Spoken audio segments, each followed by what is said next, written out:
ओम शांति। आज सुनते हैं प्यारे बाबा की 21 मई की मुरली से दिल में छपने वाली गहराई की बातें। आज की मुरली में बाबा ने कहा, बच्चे माया रुस्तम होकर लड़ेगी, रुस्तम के साथ रुस्तम होकर लड़ेगी, लेकिन तुम्हें माया जीत जगत जीत बनना है। तुम्हें माया पर जीत पाने का पूरा पुरुषार्थ करना है। क्यों? क्योंकि तुम्हें उस्ताद मिला है, लेकिन उस्ताद का हाथ पकड़ना है ना, तभी माया जीत जगत जीत बन पाएंगे ना। उस्ताद का हाथ ही छुड़ा दिया माया ने तो फिर क्या होगा? तो दिन भर हाथ मजबूती से पकड़े रहो, हाथ और साथ। शिव बाबा का बुद्धि योग से साथ और श्रीमत का हाथ। फिर बाबा ने कहा कि बच्चे देखो, बच्चे ये आत्मा जो है ना, ये आत्मा ही सब कुछ करती है। आत्मा ही बच्चे पार्ट बजाती है शरीर के द्वारा। तो तुम बच्चों को खुद को आत्मा समझना है, आत्मा नहीं बनना। आज कितना अच्छा गीत था, इस पाप की दुनिया से दूर कहीं ले चल, अरे चित्त चैन जहां पाए, ले चल वहीं ले चल। बाबा ने कहा, बच्चे गीत का अर्थ समझते हैं। हाँ, वो आया है तुम सबको ले जाने के लिए। कहाँ ले जाता है?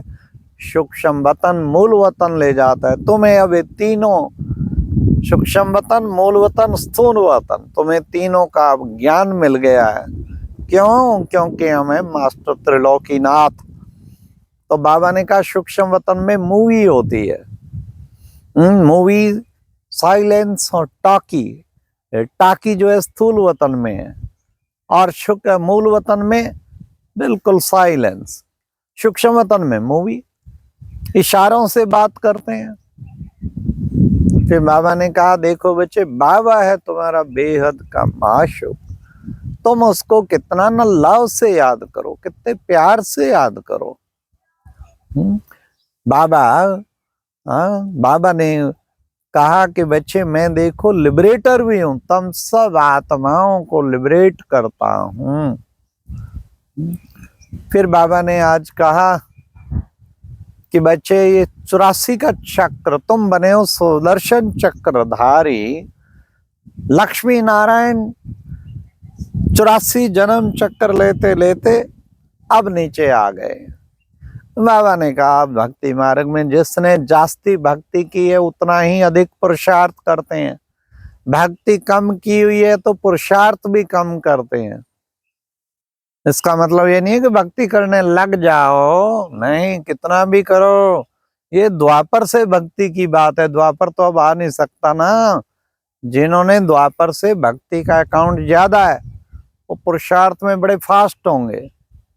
हिसाब से मिलता है भगवान के घर में। तो बाबा ने कहा, योग नहीं लगता, समझ जाते हैं कि इसने भक्ति कम की है। फिर बाबा ने कहा, बच्चे 84 का चक्र काटते काटते तुम कहाँ आ गए हो? इसलिए बच्चे बाप को भी याद करो और चक्र को भी याद करो। अब फिर तुम्हें बाबा इतना ऊंचा बनाने आया है, लक्ष्मी नारायण बनाने आया है। फिर बाबा ने कहा, देखो कितना बाबा भोला व्यापारी है। भोला व्यापारी कैसे है? अरे चावल मुट्ठी लेके तुम्हें रिटर्न में 21 जन्मों के लिए महल दे देता है। वाह भोला व्यापारी, कितने सुंदर महल हमारे लिए बना रहा है। तो बाबा कहते कि बच्चे, तुम अब मेरी सर्विस में लग जाओ, उच्च पद पाओगे। अपना सब कुछ बाप को देकर अब सर्विस में लग जाओ, सफल करो, क्योंकि ये सब तो अब परिवर्तन का समय है ना। इसलिए जिसने सफल कर लिया उस भाग्यशाली। फिर बाबा ने कहा कि बच्चे, हाँ, तुम बच्चों को माया पर जीत पानी है। तुम बनते हो माया जीत जगत जीत। तुम्हें माया पर जीत पाकर विजयी बनना है। माया बहुत तूफान लाएगी, पटकाएगी, लेकिन तुम्हें डरना नहीं है। उस्ताद का हाथ पकड़ के रहना है। फिर बाबा ने कहा कि बच्चे, श्रीमत पर चलेंगे तो बच्चे बहुत उच्च पद पाएंगे। तुम श्रीमत पर राज्य करते हो। अब बाबा आया है तुम्हें ज्ञान स्नान से तुमको पावन बनाने के लिए वो सोचते हैं कि शायद पानी के स्नान से कुछ हो जाएगा। नहीं बच्चे, तुम्हारे पाप नाश होते हैं ज्ञान के स्नान से और योग बल से। तो उसके लिए बच्चों को पुरुषार्थ करना है। फिर बाबा ने कहा देखो बच्चे, तुम ये है बाबा स्थापन करता है पवित्र गृहस्थ आश्रम। तुम अब पवित्र गृहस्थ आश्रम के बनते हो। सतयुग में पवित्र गृहस्थ आश्रम था, अब नरक आश्रम बन गया ना। अब फिर बाबा पवित्र गृहस्थ आश्रम की स्थापना करते हैं। इसलिए बच्चों को देही अभिमानी बन के आत्मक दृष्टि में भाई भाई की दृष्टि धारण करनी है। अब बाबा ने कहा तुम क्या बनते हो बच्चे? तुम हो सीताएं। बाबा राम तुम सबको शोक वाटिका से रावण की उससे छुड़ा लेते हैं, लिबरेट कर देते हैं। तो अपने सम्मान को भी पहचानो। तुम्हें बाबा इस समय ज्ञान दे देकर बच्चे ज्ञान की अथॉरिटी बना देता है। तुम अब बनते हो ज्ञान की अथॉरिटी। कितनी बड़ी अथॉरिटी है, ज्ञान की भी अथॉरिटी और योग की भी अथॉरिटी। बनाया किसने? बाबा ने। इसलिए बाबा का दिल से गुणगान गाते रहना, जो हमें इतनी बड़ी अथॉरिटी बना रहा है। फिर बाबा ने कहा कि बच्चे तुम्हें अब क्या करना है? हाँ, तुम्हें सदा ये नशा रखना है कि हम कितना ऊंचते ऊंच बन रहे हैं, पुनः लक्ष्मी नारायण जैसे देवी देवता बन रहे हैं।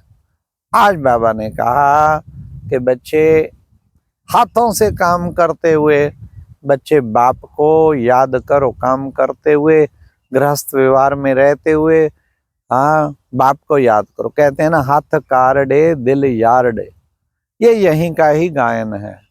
तुम्हारा काम करते हुए, सब कुछ करते हुए तुम्हारा बुद्धि योग एक बाप से लगा रहे, इसी को कहेंगे हाथ कारडे दिल यारडे। बाबा ने कहा बच्चे बाबा तो एक ही दवाई देते हैं, कौन सी? मन मना भाव। इस मन मना भाव से बच्चे क्या होगा? मन मना भाव से तुम बच्चे जो है क्या करेंगे? बाबा ने कहा उससे बच्चे सबसे बड़ी चीज अंत मते सोगते हो जाएगी। अंत में फिर एक बाप की याद रहेगी जिनको मन मना भाव की प्रैक्टिस होगी, और फिर गति भी वैसी हो जाएगी। श्रेष्ठ गति के लिए अंत में एक बाबा ही याद रहना चाहिए। बाबा ने कहा जितना बाप को याद करेंगे उतना उच्च पद पाएंगे।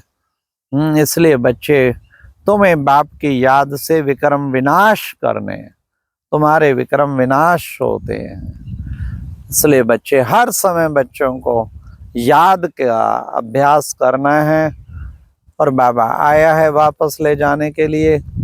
आज की मुरली में वरदान है शुभ भावना, शुभ कामना की शक्ति के द्वारा, मनसा द्वारा, शुभ भावना द्वारा, मनसा की शुभ भावना द्वारा एक दो को आगे बढ़ाने वाले विश्व कल्याणकारी भव। कैसे भी कोई व्यक्ति हो, कैसा भी हो, लेकिन बाबा ने कहा मनसा की शुभ भावनाएं सबको देते चलो। शुभ भावना की शक्ति बहुत बड़ा कार्य कर देती है, बड़े बड़े को परिवर्तन कर देती है। लेकिन दिल से दी हुई शुभ भावना करते क्या है? कुछ शुभ भावना देते, फिर कुछ अशुभ। शुभ भावना देते कुछ, फिर रिजल्ट नहीं निकलती, कहते रिजल्ट नहीं निकले। ऐसे बाबा कहते कि बच्चे शुभ भावना तुम्हें निरंतर प्रवाहित करनी है, तो फिर परिवर्तन शक्ति उसको परिवर्तन कर देंगे और विश्व कल्याणकारी बन जाए। आज बाबा ने स्लोगन में कहा दृढ़ संकल्प की बेल्ट बांध लो तो कभी भी सीट से अपसेट नहीं होंगे। कहते आज अपसेट है, मेरा मूड अपसेट है, सीट पे सेट नहीं हो तब अपसेट है। दृढ़ संकल्प की सीट को बांध लो, फिर कभी भी अपसेट नहीं होंगे। आज बाबा ने व्यक्ति इशारे में भी कहा परमात्म प्रत्यक्षता कब होगी? जब क्षमा, पवित्रता की क्षमा चारों ओर जला दो। और क्या करोगे? बाबा ने कहा पवित्रता की फिर जय जयकार होगी और प्रत्यक्षता होगी। अच्छा, ओम शांति। ये थी आज की मुरली से दिल में छुपने वाली गहराई की बातें। ओम शांति।